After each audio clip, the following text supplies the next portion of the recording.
बिस्मिल्लाहिर्रहमानिर्रहीम। अस्सलामुअलैकुम। मैं हूँ खाना मानसा शहजादी। स्ट्रीम एजुकेशन में खुश आमदीद। प्यारे बच्चों, हम उर्दू की किताब अल्फाज और जुमले स्टेप सी पढ़ रहे हैं और आज हम इसका नया सबक पढ़ेंगे। जी, आज मैं आपको पढ़ाऊंगी मुज़क्कर और मुअन्नस। जी, वो अल्फाज जो कि नर के लिए इस्तेमाल होते हैं मुज़क्कर कहलाते हैं, और वो अल्फाज जो मादा के लिए इस्तेमाल होते हैं उन्हें मुअन्नस कहते हैं। तो मज़ीद जानते हैं अपने सफ़े से और पढ़ना शुरू करते हैं मुज़क्कर और मुअन्नस को। मुज़क्कर मुअन्नस हासिलाते ताल्लुम।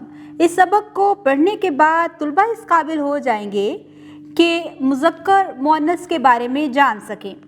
आएँ पढ़ना सीखें। प्यारे बच्चों, जितने भी नर होते हैं उन्हें मुज़क्कर कहा जाता है और जितनी मादा होती हैं उनको मुअन्नस कहा जाता है।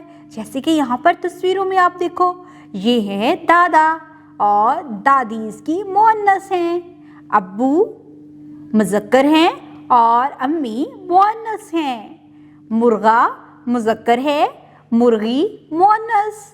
राजा मुज़क्कर है, रानी मुअन्नस। चिड़ा मुज़क्कर है, चिड़िया मुअन्नस। लड़का मुज़क्कर है, लड़की मुअन्नस। बराए उसात्ज़ा, तुलबा को मुज़क्कर मुअन्नस का फ़र्क रोज़मर्रा मिसालों से दें। तुलबा को बताएं कि नर को मुज़क्कर कहते हैं जबकि मादा के लिए मुअन्नस का लफ्ज़ इस्तेमाल किया जाता है। तुलबा से पूछेंगे वो रात को कहानियाँ किससे सुनते हैं। देखा प्यारे बच्चों, हमने कितनी आसानी से मुज़क्कर और मुअन्नस के बारे में जाना है। जी, जितने भी हमारे घर में मर्द हैं वो सारे क्या हैं? मुज़क्कर हैं, और जितनी भी ख़वातीन हैं वो क्या हैं? मुअन्नस हैं। और इसी तरह से जितने भी नर होते हैं, परिंदे जानवर, वो सारे मुज़क्कर कहलाते हैं, और जितने भी मादा होती हैं परिंदों में या जानवरों में वो सारी क्या होती हैं? मुअन्नस होती हैं। तो हमने आज इनके बारे में मुकम्मल जाना।